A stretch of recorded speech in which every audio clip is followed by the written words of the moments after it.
Hey, everybody, welcome to SEO Unmasked, episode number 66. Today is April 4th of 2019. Happy to have you with us. I'm Garrett Groff. I'm Vintoletto. Steve Brownlee. Okay. All right. What's new? What's going on? Nothing. Hang on a sec. Vin was just taking the dog out, if you know what I'm saying. I was just taking the dog dropping out. the kids off at the pool. Let me just mute the YouTube chat. Cool. So what's new? What's new? Not much. Not a huge amount, really. That's going pretty well. We just got through just doing the last few items on a pretty huge backlog on our infographic design team. So just giving that a little push out to new people. The doors are open again. So that's why I'm looking a little bit more alive this week. Trying to get,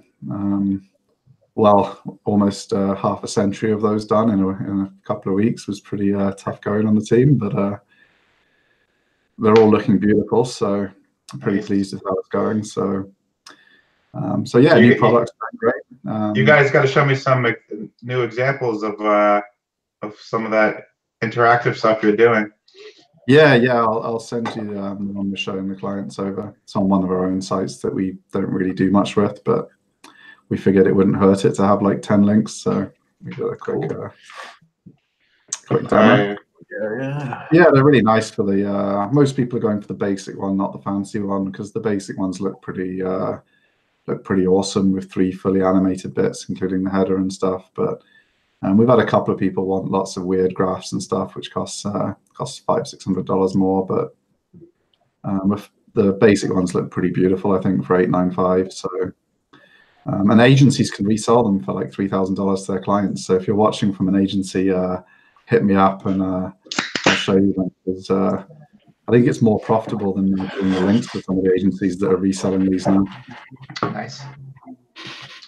Yeah, I'm on my main site. Once I get the rest of the content up, we're shooting to get it done by like June-ish. Then we're just spending June to January promotion, links. So I think I'm gonna do like one really high quality interactive page as a piece of link bait, and probably go through you guys and spend 6 months getting as many links to that page as possible, and hopefully that gets us over the hump that we need to get over in regards to domain authority.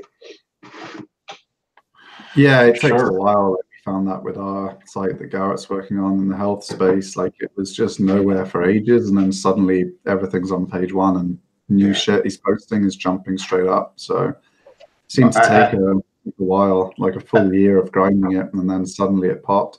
Yeah, I mean, we're going to be approaching 2 years in October, and I thought we were off to the races earlier this year, but this new core update, it's just we're really up one day, really down the next day, and I think it'll settle down in a month or two. I've seen some sites in some pretty competitive niches where they've been really aggressive and they're chopping around a lot, but one site I saw came back like 50,000 visits a day, came back just overnight a few days ago. So there's still a lot of change happening with it. I think it's going to be a month or two so you can really see where you're going to end up. But I'd imagine by then probably up on where you were before, or at least flat. I'm not making any rash decisions or moves until June. We're going to do a massive audit, just see, just take inventory of where we're at, and then based on that data, we're going to make some adjustments. But yeah, I think it'll be a good idea. It gives you some more clean looking links rather than links to specific product pages and stuff. We're going to have you guys do link building to it. We're going to do our own link building. Just really pound it, yeah. Yeah, it's for the biggest keyword in the niche, and it's about time. We have enough authority to attempt to go after it now. So I'm just really gonna pull out all the stops and make it some proper Brian Dean stuff there. The what's it called? like Moonbeam or Skyscraper or something ridiculous. Skyscraper, yeah. He just put out a new one called the middleman method, which I just saw in my RSS reader, and it's like basically just linking through supporting content, or link sculpting that all of us do anyway. So and I need to get as good at him as making up names for things. That's what I was going to say. Yeah, I just put them in the normal category. They are, this is a type of link bait. It's animated. This is ego bait. Yeah. I need to be like, instead of the ego bait product we've launched, I should have called it the targeting borderline personality disorder webmasters product or something. But Robbie Richards put out another sick article. Basically, it just lists every little thing that you can do to promote a new piece of content outside of link building. I didn't share it in our news, but I'll post it in the chat because it's more something that you got to read and work through on your own rather than us chatting about it on video. Let me find it here. How to promote your blog, 41 actionable tactics. You guys should like that too. I'll probably read that so I can promote my totally not going to be SEO'd travel blog and see if I can get some people to it through methods that aren't SEO.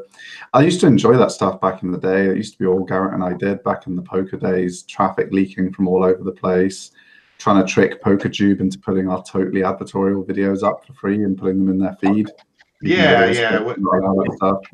Me and Mike want to create an operations guide that's basically like for every piece of content, we're going to do link building, but we're also going to hit these 40 spots and share it, these 40 sites, and so every piece of content actually has a promotional period that's not just, hey, we're going to build 5 links, So I think that's really the route the industry is going to have to go with. I don't think it'll have any SEO benefits. It'll have small SEO benefits probably because you'll pick up some links, you'll get some other good signals. But I think the real benefit is you get brand visibility. You get constant immediate traction on stuff. Yeah. Like we could never have got all those affiliate players signed up through SEO. Like how are we going to outrank Rakeback Nation and all these big, huge rakeback sites? They've got better deals than us. They outrank us. Growing our chat room was the way we got all those people, and that was all through just traffic leaking, getting people in. I even made videos for they're already paying me $50 a video for this little training site, but I was getting players across into my chat room from the videos I was making, and then they were paying me $50, $100 an hour for coaching, signing up through our affiliate deals to play on rooms. They could play in our sponsored tournaments. And so that, although that $50 to spend 4 hours making a video wasn't very good ROI, just if you were doing it as a job, it was like a huge profit center for the business. Right. And so some of these things that seem really time intensive and stupid to do, like Vin's idea might sound insane to you. You're like by yourself and Vin's talking about hiring an operations guy that's going to do 40 promotional activities for every single piece of content. Might sound mental because those individually are going to have really crap ROI, but when you combine it all together and look at the long-term value to the brand and the people you keep and the people that end up on your mailing list and the people you've got on your Facebook retargeting pixel, and you start adding all that shit up, something that you make a loss of $7 on might actually be, an $8 profit per action, which obviously if you're doing 40 for every post, suddenly you're making X $100 per post immediately in the first year for every single piece of content. Plus, so with traffic leaking, your graph starts to look like a big spike, right? And then it drops. So you get, for a certain number of days, 3 to 15 days, you get a big increase, a spike in traffic from your traffic leaking activities, and then it drops. So we're going to try to time it so that as, the last one is dropping, the next one is on its way up. So we should have a steady, consistent level of traffic from the traffic leaking. And then as the links kick in, we'll start to see that nice arc. You need to make sure your guy's a Facebook guy, because if you're doing that amount of leaking, you want to be pixeling them all and retargeting. Yeah, that's part of it. And actually, part of what Brandine just shared was retargeting. So I think Facebook boosts and retargeting are probably going to get a lot more exposure in the SEO world. Don't use the boost button, just retargeting. Yeah. Keeps Just retargeting. Keeps prices low. Do you have to build? You've got your mugs list already. Your mugs list is the people that were stupid enough to click on your clickbait when you were traffic leaking. They're the people you want to show the ads to. They're your mugs. So that's what I was going to ask you. When you do your retargeting, are you building up an audience yourself, or are you just retargeting a competitor's audience? No, just your own audience, people that have been to your site off your own pixel. Oh, I'm sorry. That's called lookalike audiences. That Facebook does that too, right? Yeah, I don't recommend those particularly. It all gets more expensive. The more distant the people are from your brand, the more expensive it gets. So if you were building an ad business, you would totally do it. Like if you were building a site and you were just going to use advertising, you'd be pixeling everyone, but then you'd be lookaliking it because you'd have no data. Yeah. But if you're patient and just looking to grow at the lowest cost, highest ROI possible, you just want to be retargeting people that have touched your content. Right. So you've got your own pixel. So obviously you have to have a pixel on the site. You put a pixel on every page on your site. Yeah. But bear in mind, Facebook will allow you to say, like, say once 20,000 people have viewed one post, and you want to retarget those people to try and get them to click the offers or sign up to the offer or go to the mailing, whatever you want them to do on that page, you can target just those people. So you can retroactively use data that Facebook's kept about those people that you've pixeled. So you don't have to have a clear plan for it. Just get the pixel on all your pages, pixel everyone that visits your site, and then when you're ready to spend, you've got the data. They do bin it after a period, so you're not going to have people that visited your site 8 years ago on the pixel or whatever. But for your recent people, you've got a really good target list then. Cool. And then how much are you spending for one post? I wouldn't start doing anything until you've got, you know, a decent amount to play with, like $1,000 to do a little test so that you can try enough variations and to see how to create a. I think a lot of the Facebook ad gurus would disagree with you. You should only be spending $2 a day for months on end to get your numbers ready. Well, yeah, but Ben has a job and a life and stuff, so he wants to get some results. Yeah. Period of time. That's such a good point. Like the tactics that we all learned while bootstrapping our businesses are not tactics that I want to touch at all today, just because of how long it takes to get data. So I guess we've leveled up a little bit, and we can actually spend money to make things move faster. Well, the other thing as well is if you haven't got the budget, just don't do the Facebook yet. Just put the pixel on and just go get a small business administration loan, buy a couple websites, run some ads. Yeah, fucking go wrong. Don't even bring that up. That makes me so mad. Vin used to work in finance, as did I, so we're well aware of how close to the line some of that promotional content goes. It may be over the line. Yeah, but we will refrain from commenting more. Yeah, so a bunch of the SEO 24 hours of SEO segments are on YouTube. I think there's only a few left that actually need to be uploaded. I'll try to get to those.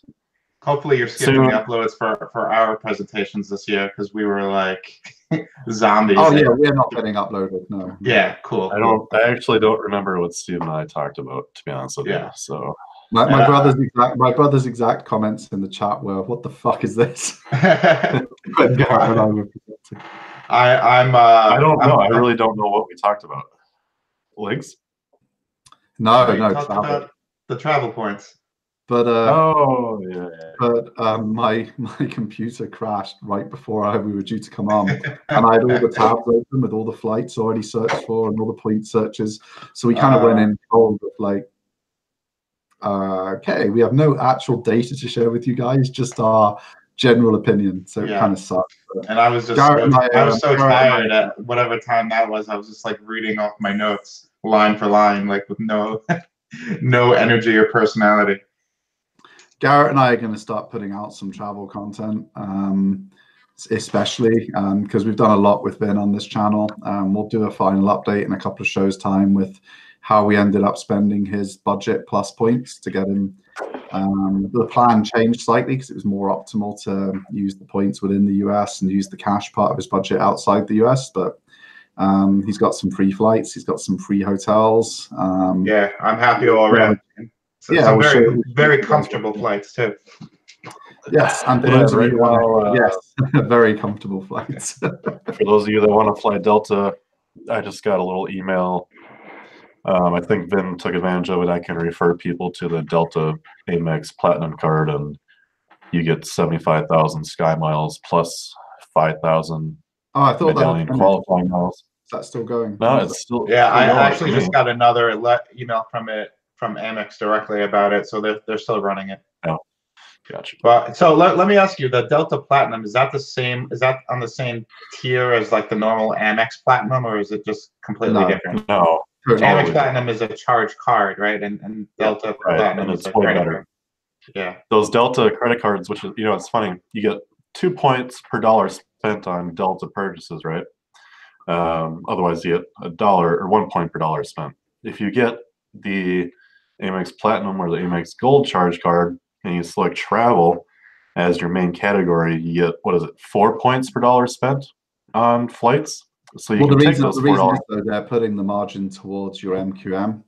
You're getting your MQM bonus, which costs money. So that's where the value goes instead. Okay. You're just deciding whether you value status or points. Like on my Platinum Delta card, if I spend 25 grand a year, I get 10,000 towards MQM, which is nice. And then if you spend another 25 grand, so 50 grand total throughout the year, not exactly hard to do, you get 20,000 MQMs, which basically gets you to silver. You need 25,000 MQM. But anyway, for more of this and how you can hire Garrett and his team to sort all this kind of stuff out for you, we will have a separate show. But as you can tell, Garrett's pretty passionate as well, especially when it comes to Delta. If you want to fly with Delta, you don't want to be talking to me. You want to be talking to Garrett, and he'll get you straight pretty quickly. But we'll have a separate show for that. So just have a look out at SD Brownlee on Twitter, and when it's going live, I'll be tweeting about it. So follow me, I'll follow you back, and look forward to chatting to you about travel on a specialist show. Let's cool. Let's get into the news. We were just talking about Facebook ads. Facebook has come out and said everything's going to be transparent. You're going to be allowed to look at every ad that's running on the platform, how much money people have spent, and interesting. I think this is really interesting for startups when they're in stealth mode and they're trying to build their mailing lists, and they used to be able to do a few sneaky ads and just avoid targeting anyone who works at competitors and try and everyone's gonna be able to find everything now. So it's kind of become like SEO, where you can see what links someone's built, you can see what content they've put up.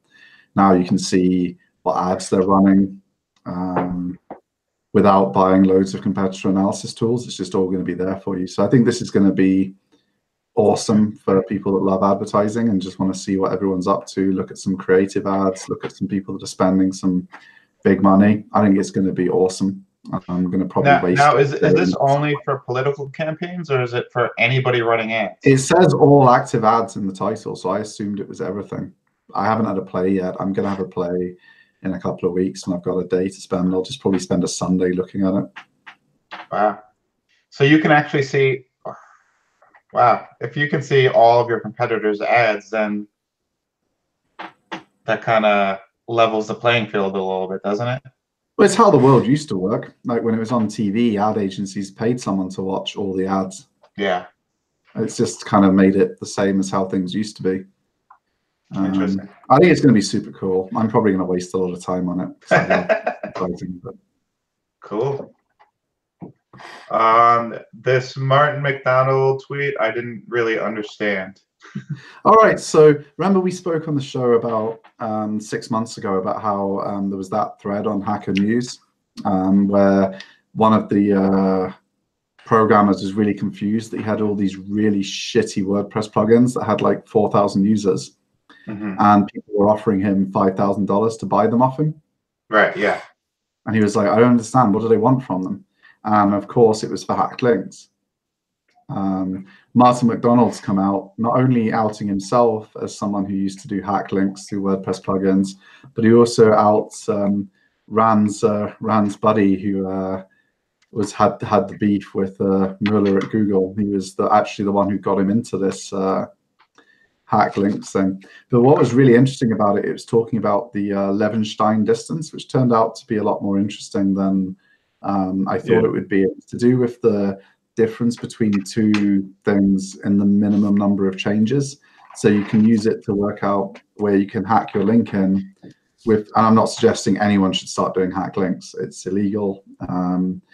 And with the computer misuse laws the way they are in the US, you're probably looking at some nice federal jail time if you're this crazy just to do SEO, but people are, unfortunately.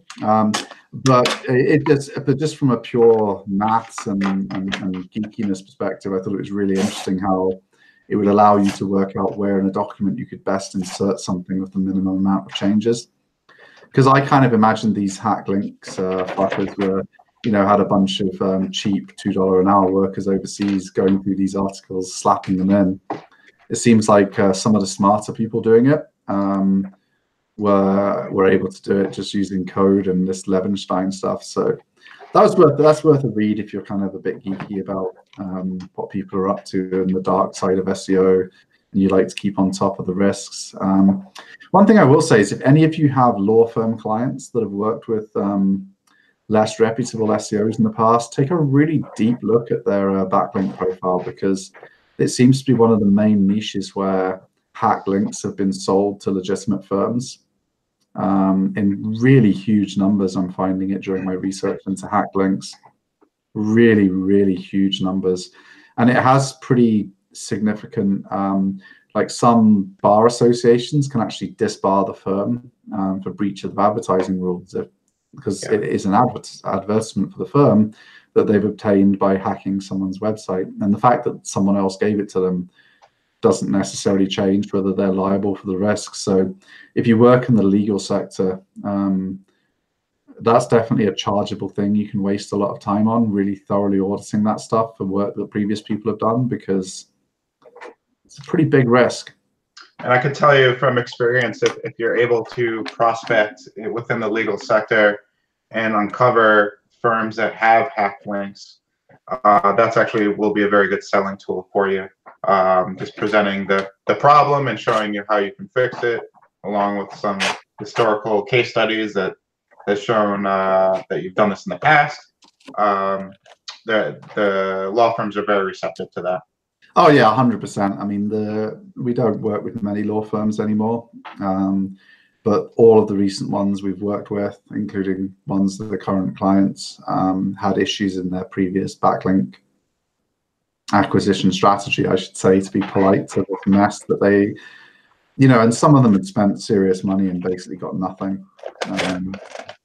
Garrett's doing the review and everything's in red by the time he's finished. So you can definitely, there's a lot of the most recent one was not good. Ben's absolutely right. There's a lot of opportunity there. If you're a consulting firm and you love working with law firms and you've got the time to spend doing a lot of those audits, we'll do one for you. If you're a larger law firm and you spend a substantial amount on SEO and link building, absolutely we'll do that for free as part of our process, and then obviously we'll charge you for fixing it and getting rid of them. But if you need more of a small agency, obviously find someone competent to do that for you. And if you are a smaller agency targeting those kind of people, it's a really good opportunity to pick up some nice, slightly bigger clients, because law firms make a lot of money if things are done right, and it doesn't take them to get many leads before they really enjoy the work you're doing for them, to understate things enormously. So they can be great to work with. I think Ben's right. Definitely, in other news, this guy, he got fired from Expedia after he killed their traffic a few years ago, didn't he? Well, no. I mean, you believe that to be the case, but the official story. This is Garrett news. Yeah, he wasn't involved in the department that made the decisions that caused them problems. He just worked there in another capacity. So, okay, all right. All right. So Will Critchlow, I kind of get what this is all about, but who put this up? Was Steve? I'm guessing this is you. I didn't realize that the so many ad networks were dependent on these shared distribution methods. So if one of them gets taken out, dozens of other networks collapse immediately. And I didn't realize so many of them were. Can you take it from the top and just explain what's going on? So it's talking about, so Safari and Firefox have got new cookie functionality that makes like cross-site tracking more difficult for advertisers. And this network that he's talking about, loads of people use really old versions of their tracking JavaScript to distribute their ads and haven't updated because it's always worked and they've not needed to. Why spend the money? They had ran into a problem with the blocking, and they went from profitable to bankrupt, owing 65 million really, really quickly, because of course they are owed money by people, they owe money to people, and when one gets cut off, suddenly they just owe money to people. Yeah, and they have no ability to serve the ads. And then downstream are affected. So Will's point is that there might be a whole bunch of downstream collapses on the back of this collapse if they don't find a way of recapitalizing. And yeah, did you get to see the article that he's referencing though? I shared it in the chat here. I skimmed through it. I kind of this guy's like comparing it to the real estate bubble of 2008 and saying that anybody that's reliant on these distribution networks that are propped up by like a big company that's spending 65 million a month on ads, it's a bubble that's going to pop, and it'll have far-reaching consequences for all advertisers, just because the ad inventory, there's going to be more people looking to place ad inventory than there is technology to distribute it. So he's saying that if it keeps on happening, we're looking at a little bubble here with ad arbitrage. Yeah, it's definitely a problem if it expands. If there is a contagion, like he's saying, like there's going to be a lot of businesses go under. There's going to be sites that obviously depend on, and he lists in the article, like I forget which ones he listed now, but there were a whole bunch of pretty huge sites that depend on this ad network to distribute, to make money. Mm-hmm. He listed about 10 pretty big sites, didn't he, if I remember correctly? Yeah. They all depend on it. And there's loads of charities on there. And all they've done is thought, oh, this is a good ad partner, we'll use them.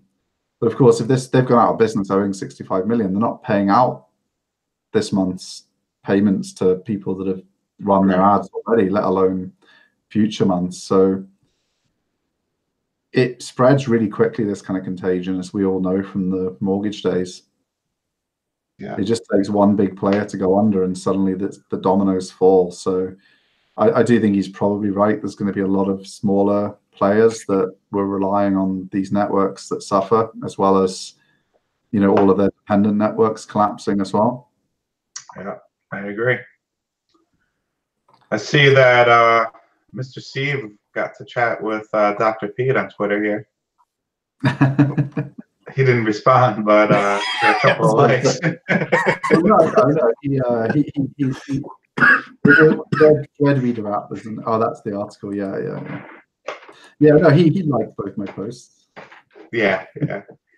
We you should be able to chat with him when you guys go to MN Search. He was there last year. He only liked 2 of them. He doesn't like my tweets sometimes. He's the one person at Mars he's the one person at Mars I think says sensible things. Yeah. Because he kind of just sticks to. I mean, he says the occasional thing that's when he gets into politics, he doesn't seem to know what he's talking about. But I think Brittany's really smart too. I just became aware of what she was doing, but she's doing a lot of the AI stuff through Maz. But I think Dr. Pete is more of a face for all of Maz, where she's just doing a little piece of what they're doing. Yeah, I mean, his job is to do all the like data research into the changing SERP landscape and stuff. So he probably has the most interesting job at Mars, because his job's research interesting things and new features that Google's rolling out, reverse engineer how they work and where they're rolling them out, and then write some posts about it and play around with databases, which I'm assuming he's passionate about, since that's what he's chosen to do. So what's he saying here, that novelty topics have no ranking category. Yeah, Basically, yeah. unless- Like it's you're trying to find original content. It's the most popular things all tend to be the same, and obviously marketers are making it worse by, you know, like Brian Dean's Well, isn't that skyscraper. what like everyone does? Yeah, exactly. With the SEO content, let's find something that everyone else is already talking about in mass ways and make it better so I can rank better. But it's really not valuable. It's like the review sites that I get pissed off at. It's the same thing over and over and over and over and over and over. Right. You can't find answers to difficult questions anymore. It shows you the top results for the 3 most important words in your query, which is what I was saying to Dr. Pete. And it's kind of frustrating because Google used to be really good at that. Now it's terrible. Yeah, I think that was a casualty of. That used to be where and that's why I was on Google to discover this. Is DuckDuckGo which is my preferred search engine for personal stuff, as you guys know, was worse than Google at this. Like weird long tail programming questions, things that you just couldn't find the answer to. Google used to be amazing at surfacing the answer, and DuckDuckGo was still just like as crap as being at it. Now Google's like downgraded themselves, so they're as crap as DuckDuckGo at this stuff now, and they just return the top sites for vaguely the words you typed in. So they've added all this smartness for some things. You can type things in like "what's the movie with blah blah blah," and they can return these super smart things. And you ask it something that's really nuanced, and the ideal answer probably is only a page that has those exact spammed keywords in the title and all that stuff, because they're the only person on the internet talking about it. But they're buried on page 7 because Google's put all these authority sites with 3 of your main keywords covered above them. Well, really, that was the whole strategy for affiliate SEOs between like the end of, the PBN networks, like ALN network, and up until RankBrain, whereas they would just go after long tail keywords and a lot of them, and get their traffic that way. But now it's all about all those searches have the high authority big brands dominating just because of their domain authority. Yeah, but dominating with an irrelevant page. Yes, that is the problem. But for somebody trying to rank for that long tail keyword, it's almost just as hard as ranking for the short tail keyword if you don't have the domain authority. Yeah. So I do agree that it's a problem, but I think it's a result of all of us SEOs, realizing that we could go for those super long tail keywords and abusing it the way the industry has. Part of the cancer at Google. Like everyone thinks, in their era, everyone thinks their big companies are infallible and never going anywhere. Like during the heyday of flying, if you told someone Pan Am would go bankrupt, they'd have laughed in your face. It's the world's biggest airline with all those beautiful 747s and a dining car on the upper deck and stuff you couldn't. And they used to fly that bad boy domestic in the US. Yeah. I mean, can you imagine that? Routes that are run by a narrow body Mint with a lie flat seat now. You had a dining car to go up to, and people would have laughed at you. People would have laughed if you'd said MySpace was going away and Friends Reunited. Like everyone who left school got on Friends Reunited to see what their friends were up to. People would have laughed at all the things that are gone if you told them they would be gone in a few years. And I think they can buy competitors to a point, but someone's eventually not going to sell. Like, do you think Elon Musk would have sold SpaceX to NASA if NASA was a private company? Never, because his vision and his whole purpose of the company was to make profit so that he can waste it sending people to Mars, because that's what he wanted to do. Right. Someone will come along who doesn't sell, who has something better eventually, or something just totally different will come along. And I think this kind of thing is like the kind of cancer we saw in Yahoo when they started. The portal became, you couldn't even see where the fucking search box was by the time Yahoo was finished. That was the way they killed themselves. I think the way Google kills themselves is this kind of stuff just creeping in. Like it just becomes, you're like, oh fuck, it would have been better for me just to ask my friends on Facebook or Twitter or wherever, does anyone know this? And you get like 5 answers and one of them is probably right. And then you look into it some more from there. And this is the kind of thing I was looking for, something that Google would always have answered before. And in future, I'm going to be better off asking on a private travel Slack channel, hey, does anyone know how I do this? Instead of searching for it, because it was a travel related question I was doing. Yeah. Google's kind of eliminating themselves from use cases and making social more useful than them by not answering some of this stuff. And at some point, people's habits change. Like if it's always better to ask on Facebook, no one can search on Google. You know, like to use the crossbows joke, we always use the best crossbows review site that doesn't exist. But like if you ask something like, what's the best wax for my crossbow? And Google just puts all of, and it's the equivalent of my query of the whole top 10 just being buy crossbow now pages. And it's like, no, I've asked a question, something specific. Google's giving me just the top authority sites about crossbows. If it's quicker for you to just go on Facebook and say, what's the best wax for my crossbow? And you get the answer 5 minutes later from an expert for free.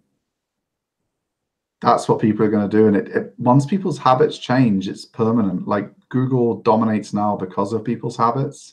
They can lose if they lose people's habits and they switch to, oh, it's quicker just to always ask these things in communities on Facebook. Yeah. I'm not saying it will be that, but that's the kind of switch in habits that can make, and once it happens, it's over. You go from everything to nothing really, really quickly. As MySpace found out. All right. So we have a Search Engine Roundtable article here where John Mueller came out and said, if links aren't shown in the Search Console linking feature, they're probably irrelevant. So, bullshit? Sorry, what? Yeah. Yeah. So I don't know. I mean, it would be great if we can solely rely on Search Console for links, but yeah, I don't know. Well, I agree with this. The whole idea is you're not supposed to care about links. Yeah. Yeah, I mean, I think it's true that your worst links will never show up in Search Console. Like when you're doing a disavow and you're trying to find your bad links, you always need to go on Majestic and Ahrefs because they just never show up on Search Console. Well, I'm going to give him a Pepsi for partial credit. Yeah, he did say that only the link. So he said the links that are relevant will appear in Search Console, with the caveat being that if we find paid links or links that may cause you trouble, those will show up too, so you can see what kind of links that we don't want. I don't know how you're supposed to differentiate between the good ones and the bad ones. Because you're going to see all your paid links there, and you're going to be like, well, Google should be ignoring these if it really knows you're paid. So what he's doing here is pretending that Google knows which links you paid for and that it's putting them there on purpose, when in reality what it's doing is giving them value and you're ranking because of them, and yeah, they're full of shit. They can't detect paid links. They can't even, people are, and that's not on the topic later, but people are hacking half the fucking internet and putting hack links up and Google can't even detect it. They've got no idea. Yeah. They're out there fighting blind against people that are hacking sites left, right, and center. It's pathetic. Yeah, so I'm kind of kicking myself in the ass for not taking advantage of these niche edits, but I think in the long run, I'm better off. I don't know, judging by the graphs, I mean, I'm only now 17% the way through my research, so we're still. I think once you see Steve's data compiled, everyone seems to have like a good 6 months, and then they lose everything. Well, the problem is they only have access to certain pages on the site. So when you look at what's been hacked, people buy these hacked edits, and then 6 months later, if you actually go back and look at the link you bought, which is by itself on a page, there's 17 of your other competitors all hacked onto the same page. And people not going back and looking, and your graph does this over that 6 month period. It's the same. I showed Garrett like 10 in a row. I looked at sites that had bought these, had the exact same graph over a 6 month period. So I think, yeah, you would have missed out on a really good 6 months, but that's all you've missed out on. Well, what's interesting is if we won't be able to find looking through our data, but finding people that are killing it with churn and burn sites and hacked links? Because I would think that'd be a huge. Oh, I imagine in the Viagra space and stuff like that. Yeah. Mine, like buy 50,000 payday loans. All of a sudden, where you need a $500,000 a year budget in links and payday loans. Yeah. If you spent $500,000 on niche edits or hacked links or whatever, you're already churning and burning in payday loans anyways. You know, your value there is huge.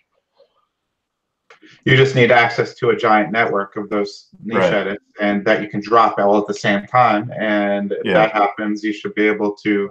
I mean, that's what happened with that one site that popped up in drug rehab overnight and was like #1, and then it disappeared a week later because they dropped like 3,000 links at one time, and they were able to go to #1 in the course of a weekend, and then they just disappeared from existence a week later. But I'm sure they made fucking dollars, big money. Well, but the site never worked though, so I never understood exactly what happened there. I think it may have been a fuck up. The guy that tweeted about it said he'd seen 7 other sites in similar big money spaces, and one of them was dating, like buying Russian brides, wasn't it? Because we covered that one on the show. Oh yeah. He found a bunch of others that were the same strategy, so I think it was a test. They were testing the network. Interesting. Yes, sir. All right. I'm skipping the 301 thing because I'll summarize it in one sentence. 301s aren't a link, but if you link to a 301 page, those links get passed through to the page you 301 to. The end, which is what 301 is supposed to do. I don't understand why anybody would think this, but I guess it's a common question that people think that when the page being 301 from is going to also act as a link to the page that you're 301ing to, which doesn't make any sense. You're just replacing. You're replacing the page. But it's moved permanently. I think a lot of people don't really understand what a redirect is, like just in the most general sense. They just hear people, especially in like Facebook groups or forums, because 301ing on a mass scale can be a tactic. You need a 301 stuff to get link juice or something, and they just don't really understand because none of these gurus actually explain what a 301 is. It's just, it's something I need to do. It's a 301. That's the way to rank, and that's all the thought they put into it. Yeah. It's hard to tell the experience of the person that's asking the question too, and where they're coming from. Yeah, I mean, to be honest, fair play to Google and stuff for answering these questions and people to put their time in, because it must be frustrating. Yeah. And I think that's it for news. Do we have anything else to go over? We have a triple decker round of the week. Oh man, Rand has been on fire this week with his deranged tweets.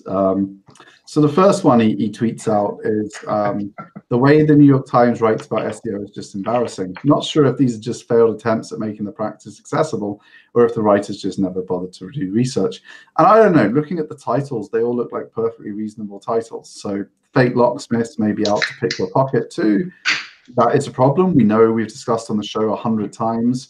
Google cannot control its local listings. There are loads of con artists and scam artists able I like the bottom one. A sucker is optimized every minute, probably. Yeah, that's probably true. I mean, really, come on. Trump says Google is rigged despite its denials. We know Google's rigged. Obviously, their algorithm is steered by humans at the minute. Humans have biases. If you've read the book I recommended a few episodes back, Weapons of Math Destruction, you'll understand how these machine learning algorithms are steered towards being blatantly racist, despite it just being maths.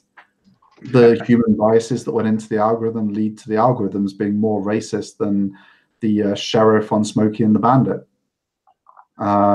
So Trump's right. He's not probably right for the right reasons. He just hates Google or whatever, but he's right in reality on how the algorithms are working at the minute across all of artificial intelligence and machine learning. So I don't know. I mean, there's some stupid articles in there, but if he wants to make a point, he needs to learn to actually say what his point is, not just assume we can read his mind, because it didn't make a lot of sense. Holy fuck, this third one. The policing. Jesus. What is he trying to say here?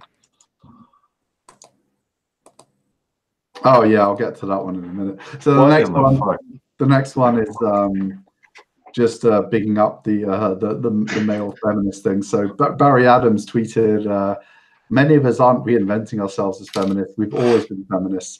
And then the next picture is the slide he put up of some wife beating as a slide on his polemic digital, which has been all over the SEO Twitter again. And it just goes back to what we've said all along. These fake male feminists, like the way you're a male feminist is you just kind of shut up and don't treat women like shit. You don't go around trying to score marketing points by pretending to be a feminist. Right. And you don't put wife beating photos in your conference slides. I mean, just some basic stuff like that probably goes a long way to not being basic stuff like pedophilia is a sin as well. Yeah, exactly. Oh, and then just to finish it off, I didn't want to do a third round of the week, but when he does a Holocaust joke while he's visiting Germany,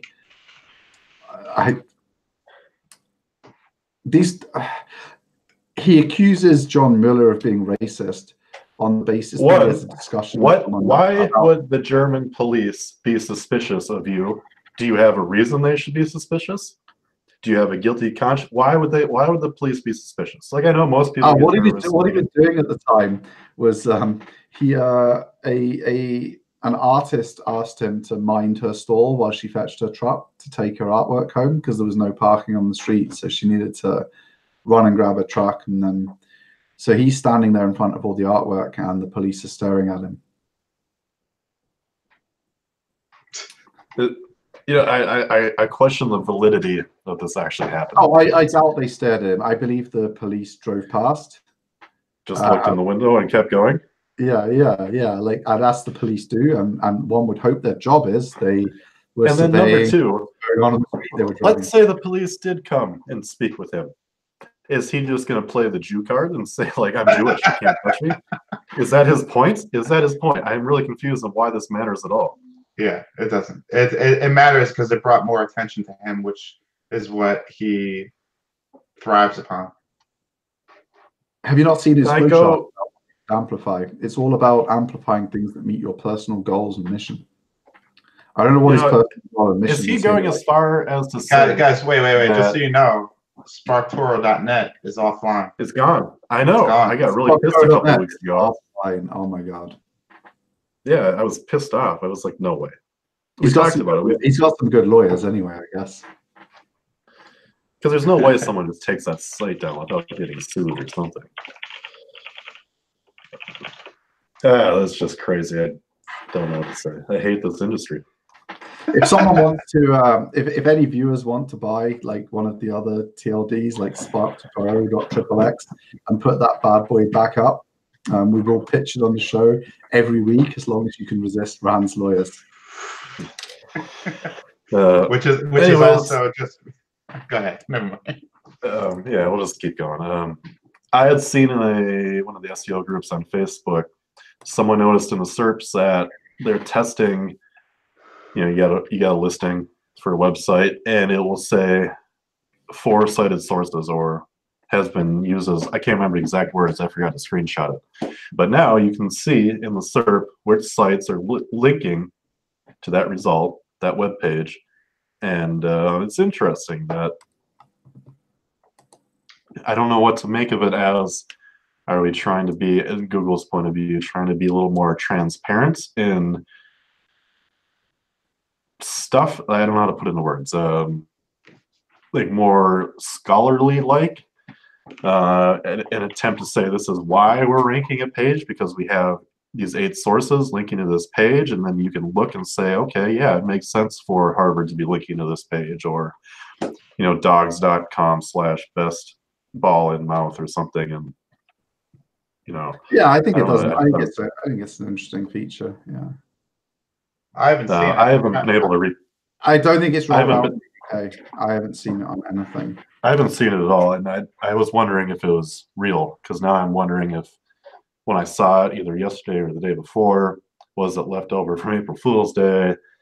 So I don't know. Yeah, and there's no search engine journal or roundtable would have picked up on that if that was happening, and there's no mention of it. Someone tweet at Dr. Pete, tell him to see if he can see it, because they have all that data, don't they? So Yeah.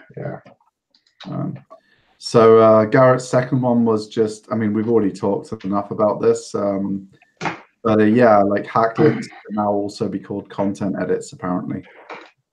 So watch out for. They don't seem to be able to change the second word though. Like it keeps going away and coming back, but it always has the same second word. If it's something like content alterations. Yeah.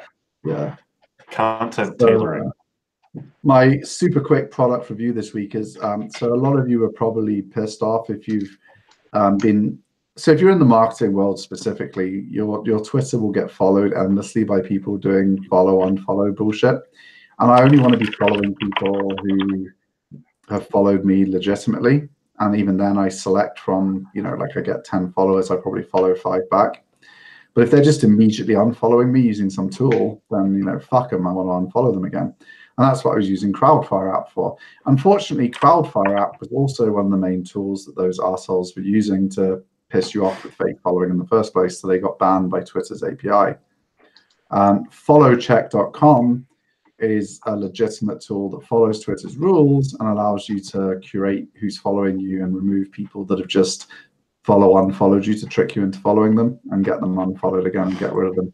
So if you're trying to maintain your Twitter followers, you can prune people that have been inactive for a year. It tells you what the last tweet was and all that kind of stuff. So you can really tidy up your Twitter timeline and make sure you're focusing on the people that have actually legitimately wanted to follow you, and get rid of all the people who are just kind of gaming the system. And then you end up following them. You end up putting one of their links in the industry news like a complete moron on the show.